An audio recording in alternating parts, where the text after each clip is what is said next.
60대 넘으신 분들, 아침을 안 먹으면 혈당이 덜 오를 거라고 믿고 계시면 지금부터 꼭 들으셔야 해요. 이 습관이 몇 달, 몇 년 쌓이면 공복 혈당만 높아지는 게 아니라 근육이 빠지고 오전 기운이 뚝 떨어지고 심하면 넘어짐과 골절 위험까지 같이 올라갈 수 있어요. 실제로 대학병원 연구들에서도 아침 결식이 인슐린 반응을 흐트러뜨리고 하루 전체 혈당 변동폭을 키울 수 있다고 보고돼 있어요. 처음엔 적게 먹는 게 답인 줄 알았는데 알고 보니까 몸은 전혀 다르게 반응하는 경우가 많았어요. 저는 40년 동안 당뇨병과 대사질환 환자들을 진료해 왔어요. 외래에서 정말 자주 듣는 말이 있어요. 선생님, 저는 밥도 많이 안 먹고 단 것도 거의 안 먹는데 왜 아침마다 혈당이 높게 나와요? 이 질문을 들을 때마다 식사량만 보는 게 아니라 생활 전체를 다시 봐요. 잠은 어떤지, 저녁은 몇 시에 먹는지, 새벽에 깨는지, 약은 어떻게 드시는지, 그리고 아침을 진짜 먹고 있는지요. 근데 의외로 답은 아주 평범한 데서 나오는 경우가 많아요. 아침을 안 드시는 분들이에요. 여기서 끝이 아니에요. 많은 분들이 건강식이라고 믿고 매일 먹는 것들 중에도 혈당을 더 빨리 올리는 게 있어요. 마지막에 그 부분이 정말 중요해요. 지난주에 68세 남성 환자 한 분이 오셨어요. 체격은 마른 편이었고 저녁 폭식도 없고 술도 많이 안 드시는 분이었어요. 그런데 공복 혈당이 자꾸 120, 130대를 오르내린다고 하셨어요. 집에서 청 수치도 비슷했고요. 처음엔 저도 새벽 현상만 생각했어요. 그런데 이야기를 길게 들어보니까 몇 년 전부터 아침을 거의 안 드셨어요. 이유는 단순했어요. 아침을 안 먹으면 혈당이 안 오르겠지. 이렇게 믿으신 거예요. 솔직히 이 부분에서 저는 전혀 놀랍지 않으면서도 또 한편으론 늘 안타까워요. 왜냐하면 10명 중 4명에서 5명 정도는 비슷한 생각을 하시거든요. 특히 60대, 70대에서 정말 흔해요. 어떤 분은 커피 한 잔으로 끝내요. 어떤 분은 과일만 조금 드세요. 어떤 분은 혈당이 무서워서 물만 마셔요. 근데 사실은 우리 몸이 밤새 가만히 쉬고만 있는 게 아니에요.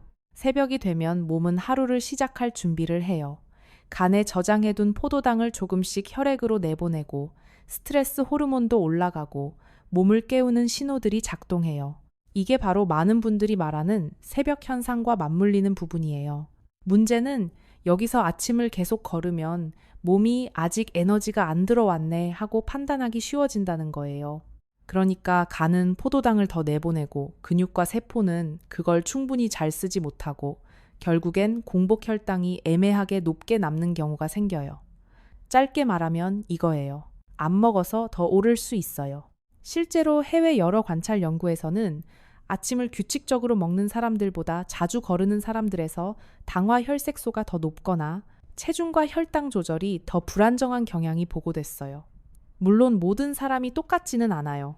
야간 근무를 하는 분도 있고 약 복용 시간이 다르고 위장 상태도 다르니까요. 그치만 일반적인 생활 패턴의 60대 이상이라면 아침을 무조건 굶는 방식이 유리하다고 보긴 어려워요. 특히 공복 혈당이 계속 110 이상, 120 이상 나오는 분이라면 더 그래요. 여기서 많은 분들이 그럼 아침에 뭘 얼마나 먹어야 하느냐? 이게 제일 궁금하실 거예요. 근데 더 중요한 건 무조건 많이 먹는 게 아니라 몸이 안심할 정도로 균형 있게 넣어주는 거예요. 이 차이를 이해하시면 식사 전략이 확 달라져요. 흰쌀밥 한 공기만 급하게 먹으면 금방 혈당이 오를 수 있어요. 반대로 아무것도 안 먹으면 몸이 긴장을 놓지 못할 수 있어요. 그래서 아침은 탄수화물만 잔뜩 먹는 것도 아니고 완전히 비우는 것도 아닌 중간 지점이 필요해요. 조금 쉽게 말씀드리면 몸한테 이제 들어왔어요. 너무 급하게 꺼내지 않아도 돼요. 하고 신호를 주는 식사예요. 그리고 그 신호를 만드는데 의외로 아주 흔한 식재료가 도움이 되는 경우가 있어요. 너무 흔해서 오히려 무시되는 식재료요. 바로 오이예요. 많은 분들이 여기서 고개를 갸웃하세요. 오이요? 오이가 무슨 혈당 관리냐고요. 저도 처음엔 환자분들이 이 말을 들으면 시큰둥해 하실 줄 알았어요.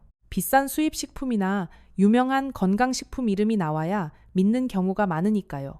그런데 외래에서 식단을 오래 보다 보면 정말 꾸준히 효과를 만드는 건 비싼 게 아니라 계속 먹을 수 있는 쉬운 식재료예요. 오이는 그 대표적인 예예요. 수분이 아주 많고 열량이 낮고 식이섬유도 어느 정도 들어있어요. 백기당 열량이 대략 10-15kcal 정도로 아주 낮은 편이고 한 개를 먹어도 혈당 부담이 크지 않아요. 그래서 밥 양을 무리하게 늘리지 않으면서도 식사의 부피감을 만들고 씹는 시간을 늘려주고 포만감을 보태는 데 좋아요. 진짜 별거 아닌 것 같죠? 근데 이런 별거 아닌 차이가 오전 컨디션을 바꿔요. 왜 그런지 조금만 더 풀어볼게요. 우리 몸은 빨리 흡수되는 탄수화물을 한꺼번에 받으면 혈당이 빨리 오르고 또 사람에 따라선 금방 허기가 와요. 그럼 오전 10시, 11시쯤 과자나 빵, 달달한 커피를 찾게 되기 쉬워요. 특히 아침을 빵 몇 조각이나 과일 주스만으로 해결한 분들이 이런 얘기를 많이 해요. 먹긴 먹었는데 왜 이렇게 금방 배고프지? 반면 생채소가 같이 들어가면 식사 속도가 느려지고 씹는 시간이 늘고 위에서 머무는 느낌도 달라져요. 오이는 그 중에서도 준비가 제일 쉬운 축에 들어요. 씻어서 자르면 끝이잖아요. 조리 부담이 거의 없어요. 그래서 혼자 사시는 어르신, 아침 입맛이 약한 분들, 손이 많이 가는 반찬이 부담스러운 분들에게 특히 잘 맞아요. 큰 돈 안 들어요. 근데 오이는 혼자 먹는 음식으로 생각하시면 안 돼요. 이게 핵심이에요. 오이가 좋다고 오이만 먹으면 그건 식사가 아니에요. 혈당 관리는 한 가지 음식의 힘으로 되는 게 아니라 조합에서 차이가 나요. 같은 오이라도 뭘 곁들이느냐에 따라 포만감이 달라지고 식후 혈당 반응이 달라지고 오전 기운도 달라져요. 그래서 지금부터는 실제로 외래에서 많이 설명드리는 조합을 말씀드릴게요. 아주 비싸거나 복잡한 게 아니에요. 근데 이 조합을 아시면 아침은 이렇게 먹으면 되는구나 하고 바로 감이 오실 거예요. 그리고 중간에 많은 분들이 건강식이라고 착각하는 아침 메뉴도 꼭 짚어드릴게요. 그게 오히려 더 위험할 수 있어요. 첫 번째는 오이와 달걀이에요. 이건 제가 가장 자주 권하는 조합 중 하나예요.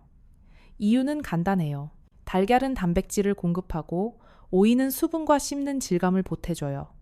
밥을 완전히 빼라는 뜻이 아니에요. 평소 밥을 반 공기 드시던 분은 그걸 유지하거나 조금 줄이고 달걀 1개와 오이를 곁들이는 식으로 바꾸는 거예요. 그러면 탄수화물만 단독으로 들어갈 때보다 속이 좀 더 편하고 포만감이 길게 가는 분들이 많아요. 실제로 단백질을 같이 먹으면 식후 혈당 상승 속도를 완만하게 만드는데 도움을 줄 수 있다는 건 여러 연구에서 반복적으로 나온 이야기예요. 특히 아침 단백질 섭취가 하루 허기 조절에 영향을 준다는 보고도 있어요. 8주 정도 식사를 바꿨을 때 오전 간식 섭취가 줄어든 사례도 꽤 봤어요. 짧지만 강해요. 꽤 차이 나요. 둘째는 오이와 토마토예요. 여름에만 잘 어울리는 것 같지만 사실 사계절 다 괜찮아요. 토마토는 색이 선명해서 식탁이 살아나고 항산화 성분 때문에 혈관 건강에 관심 있는 분들이 익숙하게 드시는 식품이죠. 여기서 중요한 건 화려한 샐러드를 만들 필요가 없다는 거예요. 오이 썰고 토마토 썰어서 약간의 소금 없이 그냥 드셔도 되고 올리브유를 한두 방울 정도만 더해도 돼요. 다만 설탕 들어간 시판 드레싱은 피하시는 게 좋아요. 이 조합은 아침 입맛이 없을 때 특히 좋아요. 차갑게 보관했다가 꺼내면 부담이 적고 씹을수록 입이 깨어나요. 어떤 분들은 이렇게 가볍게 먹어도 되나 하시는데 여기에 삶은 달걀 1개만 더해도 훨씬 균형이 좋아져요. 처음엔 너무 심심한 줄 알았는데 알고 보니까 오전 속이 훨씬 편했다는 분들이 많았어요. 셋째는 오이와 땅콩버터예요. 여기서 놀라는 분들이 많아요. 아니, 땅콩버터가 건강식이에요? 하고요. 이건 제품을 잘 고르는 게 중요해요. 설탕이 많이 들어간 달콤한 스프레드 말고 땅콩 함량이 높고 당이 적은 제품을 아주 소량 쓰는 거예요. 오이 스틱에 땅콩버터를 조금 찍어 먹으면 지방과 단백질이 같이 들어오면서 허기를 오래 버티는데 도움이 될 수 있어요. 특히 오전 10시만 되면 계속 뭔가 찾는 분들, 과자에 손이 가는 분들에게 괜찮아요. 물론 많이 드시면 안 돼요. 한 숟가락, 많아도 2숟가락 안쪽이면 충분해요. 양이 중요해요. 이건 간식처럼도 쓸 수 있지만 아침 식사의 한 부분으로 넣으면 더 안정적이에요. 근데 더 중요한 건 이 조합도 단독이 아니라 전체 식사 흐름 안에서 봐야 한다는 거예요. 넷째는 오이와 식초예요. 사실 오늘 영상에서 많은 분들이 가장 의외라고 느끼실 부분이 이거예요. 식초는 그냥 맛내는 조미료라고 생각하시죠. 초무침, 냉채, 오이무침 할 때 넣는 정도로요. 그런데 식초의 산 성분은 음식이 몸에서 처리되는 속도에 영향을 줄 수 있다는 점 때문에 오래전부터 관심을 받아왔어요. 식사 전에 식초를 물에 희석해서 소량 마셨을 때 식후 혈당 상승이 다소 완만해졌다는 작은 연구들도 있어요. 수치로 보면 대략 20% 안팎의 차이가 보고된 적도 있는데 모든 연구가 똑같진 않아요. 또 사람마다 위 상태가 다르기 때문에 무조건 적용되는 공식은 아니에요. 그치만 식초를 적절히 쓰는 식사 방식이 도움되는 분들이 분명히 있어요. 특히 오이와 식초 조합은 한국 분들한테 익숙해서 실천하기 쉬워요. 낯설지 않아요. 여기서 실제 사례를 하나 말씀드릴게요. 69세 박 여사님이셨는데 식사량도 줄이고 산책도 꾸준히 하시는데 식후 혈당이 늘 걱정이셨어요. 아침은 보통 밥 조금, 국 조금, 그리고 과일로 마무리하셨는데 식사 후 2시간 혈당이 자꾸 높게 나오셨어요. 그래서 식사 구성을 다시 봤어요. 밥 양을 약간 줄이고 과일 주스 대신 씹어 먹는 채소를 넣고 오이 반찬에 식초를 조금 쓰는 방식으로 바꿔보자고 했어요. 또 식사 직전에 물에 아주 약하게 희석한 식초를 소량 마시는 방법도 조심스럽게 권했어요. 물론 위염이 있거나 속쓰림이 심한 날은 하지 말라고 분명히 말씀드렸고요. 6주 뒤에 다시 보니까 식후 혈당 기록이 전보다 덜 출렁였어요. 수치가 매번 똑같이 좋아진 건 아니었지만 오전 졸림이 줄고 간식 생각이 덜 난다고 하셨어요. 이게 뭐지? 했다가 식사 전체의 흐름이 바뀌니까 몸 반응이 달라진 거예요. 식초 얘기가 나와서 꼭 말씀드릴 주의점이 있어요. 식초는 약이 아니에요. 많이 마신다고 더 좋은 것도 아니에요. 원액으로 마시면 식도와 위를 자극할 수 있고 치아에도 좋지 않아요. 꼭 희석해서 드셔야 하고 속이 약한 분, 위염이나 역류가 심한 분, 공복에 자극이 잘 오는 분은 특히 조심하셔야 해요. 그리고 당뇨약이나 인슐린을 쓰는 분들은 식사 패턴을 바꿀 때 저혈당 위험도 같이 봐야 해요. 그러니까 식초는 기적의 재료가 아니라 전체 식단을 조금 더 잘 맞게 조절하는 도구 정도로 보시는 게 맞아요. 이 선을 넘으면 실망이 커져요. 냉정하게 봐야 해요. 이제 여기서 정말 중요한 질문으로 넘어갈게요. 아침을 먹는다고 해도 도대체 몇 시에 먹는 게 좋으냐는 거예요. 많은 분들이 늦잠 자고 10시쯤 첫 식사를 하거나 아예 점심까지 미루세요. 그러고는 점심을 많이 드세요. 근데 우리 몸은 생체 시계라는 게 있어요. 아침 햇빛을 보고 움직이기 시작하면 대사도 같이 깨어나요. 대체로 오전 시간대가 영양소를 처리하는 흐름이 더 잘 맞는 편이에요. 그래서 가능하다면 기상 후 1, 2시간 안쪽 너무 늦지 않게 아침을 드시는 습관이 도움이 돼요. 물론 사람마다 생활이 달라요. 약 먹는 시간, 출근 시간, 위장 상태, 수면 패턴이 다 다르니까 정확히 몇 시라고 딱 끊을 순 없어요. 그치만 매일 들쭉날쭉하게 먹는 것보다는 비슷한 시간에 먹는 게 몸에 덜 혼란스러워요. 규칙성이 생각보다 중요해요. 실제로 60대 이후에는 밤사이 공복 시간이 길어질수록 다음 식사에서 과하게 먹는 분들이 많아요. 그러면 한 끼 혈당이 더 튀고 졸리고 또 움직이기 싫어져요. 이 악순환이 생겨요. 반대로 아침을 너무 무겁지 않게 그래도 균형 있게 드시면 오전 에너지가 안정되고 점심 폭식도 줄어드는 경우가 많아요. 아침을 먹었더니 오히려 점심을 덜 찾더라. 이런 말씀을 외래에서 정말 자주 들어요. 그러니까 혈당 관리는 한 끼를 굶어서 해결하는 게 아니라 하루 전체 리듬을 잘 맞추는 쪽에 더 가까워요. 결국엔 생활의 문제예요. 약간 번거롭지만 여기서 승부가 납니다. 근데 여기서 끝이 아니에요. 많은 분들이 나는 아침 안 굶어요, 건강식 먹어요 하고 안심하시는데 그 건강식이 오히려 혈당을 빨리 올리는 경우가 있어요. 첫 번째가 과일 주스예요. 과일 자체는 좋은 식품이에요. 이건 분명해요. 문제는 주스로 마실 때예요. 사과 한 개를 그대로 먹으려면 씹어야 하고 시간도 걸리고 섬유질도 함께 들어와요. 그런데 주스로 만들면 짧은 시간에 여러 개 분량을 훅 마실 수 있어요. 섬유질은 줄어들고 당은 빠르게 들어와요. 특히 아침 공복에 과일 주스만 마시는 건 혈당이 급히 오르기 쉬워요. 200ml 한 잔이 별것 아닌 것 같아도 몸은 다르게 받아들여요. 그래서 과일은 가능하면 씹어서 양을 정해서 드시는 게 좋아요. 마시는 과일보다 씹는 과일이 낫습니다. 두 번째는 곡물가루나 선식이에요. 바쁘고 간편해서 많이 드시죠. 물이나 우유에 타면 끝나니까요. 근데 지나치게 곱게 갈린 음식은 몸이 처리하기 쉬워져요. 쉽게 말해 너무 빨리 흡수될 수 있어요. 제품에 따라 차이는 크지만 곡물이라 건강하겠지 하고 안심하면 안 돼요. 당이 들어간 제품도 많고 실제로는 한 잔으로 허기가 오래 못 가는 경우도 많아요. 특히 단백질이 부족하면 더 그래요. 마시고 나서 2시간도 안 돼 배고픈 분들 많아요. 그러면 또 빵, 떡, 과자를 찾게 되죠. 이건 건강식처럼 보이지만 혈당 관리엔 그리 유리하지 않을 수 있어요. 편리함과 건강은 늘 같은 편이 아니에요. 세 번째는 흰빵과 잼이에요. 정말 흔한 아침이죠. 커피랑 먹기 편하고 입에도 부드럽고 준비도 쉬워요. 그치만 흰빵은 정제 탄수화물이 많고 잼은 당이 많아요. 이 조합은 아침부터 혈당을 빨리 올릴 수 있어요. 특히 한두 장에서 끝나지 않고 3장, 4장으로 가면 부담이 더 커져요. 그리고 달콤한 커피까지 붙으면 훨씬 빨라져요. 처음엔 가볍게 먹은 것 같아도 몸은 결코 가볍게 받지 않아요. 오전에 졸리고 목이 마르고 또 배가 고파지는 분들이 많아요. 이럴 때는 흰빵을 완전히 끊는 것보다 양을 줄이고 단백질이나 채소를 붙여서 속도를 늦추는 게 현실적이에요.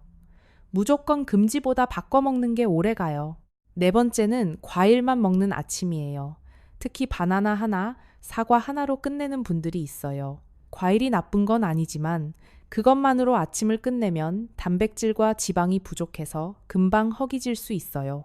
혈당도 생각보다 빨리 움직일 수 있고요. 과일을 드시려면 달걀, 요거트, 견과류, 오이 같은 채소와 같이 드시는 편이 훨씬 나아요.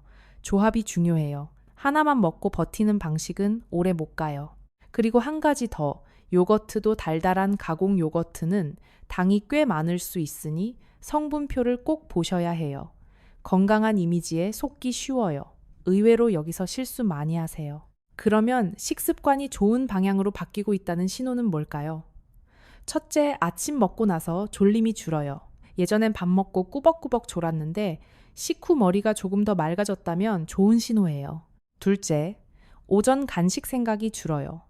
십시만 되면 과자 찾던 분이 덜 찾는다면 식사 구성이 맞아가고 있다는 뜻일 수 있어요. 셋째, 갈증이나 입마름이 덜할 수 있어요. 물론 원인은 다양하지만 혈당 변동이 덜하면 이런 느낌이 좋아지는 분들이 있어요. 넷째, 아침 혈당 숫자가 하루아침에 극적으로 떨어지진 않아도 출렁임이 조금 덜해질 수 있어요. 다섯째, 식후 속이 덜 더부룩하고 몸이 가벼운 느낌이 들 수 있어요. 이런 변화는 소리 없이 와요. 근데 몸은 알고 있어요. 여기서 72세 김 선생님 이야기를 꼭 드리고 싶어요. 이분은 아침마다 흰쌀밥과 국으로 식사를 하셨어요.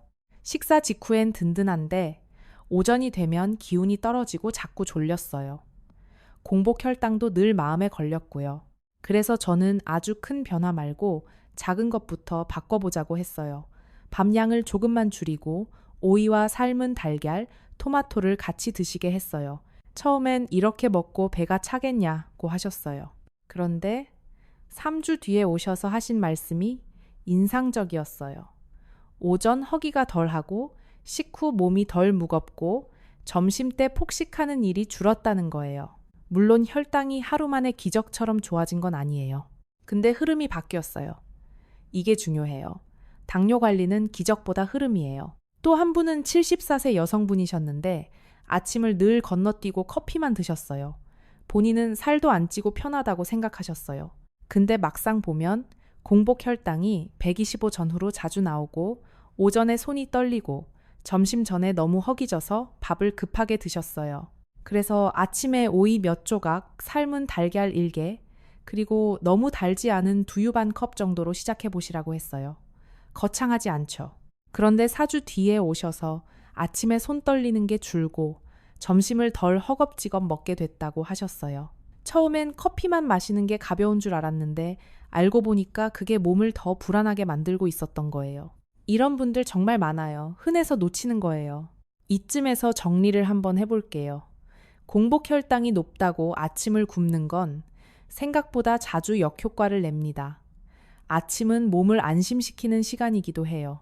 그리고 그 아침은 비싸고 어려운 음식이 아니라 집에 늘 있는 재료로도 충분히 만들 수 있어요. 오이, 달걀, 토마토, 식초, 그리고 필요하면 소량의 견과류나 땅콩 버터. 핵심은 조합이에요. 탄수화물만 단독으로 넣지 말고 단백질과 채소를 같이 붙여서 속도를 늦추는 거예요. 그리고 아침 시간을 너무 뒤로 미루지 말고 매일 비슷한 리듬을 만드는 거예요. 한마디로 몸을 덜 놀라게 해야 해요. 그럼 실제로 어떻게 드시면 좋을지 아주 간단한 예를 몇 개 드릴게요. 첫째, 반 공기 밥에 삶은 달걀 1개, 오이 반 개. 둘째, 무가당 요거트 작은 컵에 견과류 조금, 옆에 오이 몇 조각. 셋째, 토마토 1개와 오이, 그리고 달걀 1개. 넷째, 평소 빵을 좋아하시면 식빵량을 줄이고 오이와 삶은 달걀을 붙이세요. 다섯째, 식초는 오이 무침처럼 음식에 자연스럽게 넣거나 필요할 때 아주 옅게 희석해서 쓰세요. 이때 속이 불편하면 바로 중단하셔야 해요. 그리고 무엇보다 본인 혈당 기록을 같이 보세요. 좋은 식사도 내 몸에 맞아야 의미가 있어요. 혈당계가 있으신 분은 식사 전, 그리고 식후 1시간이나 2시간 수치를 며칠만 비교해 보세요. 바꾸기 전과 후를 보면 감이 와요. 숫자가 모든 걸 말해주진 않지만 적어도 내 몸이 어떤 방식에 덜 흔들리는지는 보여줘요.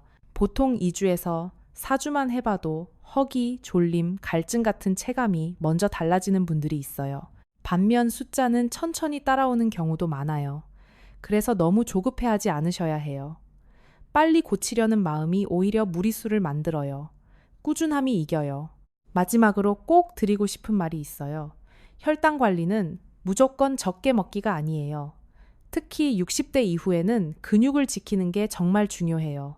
근육이 줄면 혈당을 받아들이는 힘도 약해지고 기운도 떨어지고 넘어질 위험도 커져요. 그래서 아침을 무작정 비우는 습관은 혈당만이 아니라 노년의 체력 전체를 흔들 수 있어요. 반대로 아침을 잘 챙겨 드시면 근육을 지키는 데도 도움이 되고 하루 리듬도 안정돼요. 저는 이 차이를 진료실에서 수없이 봤어요. 별거 아닌 것 같은 아침 한 끼가 사실은 하루 전체 대사를 움직이는 스위치인 경우가 많아요. 진짜 중요한 식사예요. 지금까지 들으시면서 나는 아침을 자주 거른다. 과일 주스나 선식으로 끝낸다. 오전만 되면 자꾸 배가 고프다.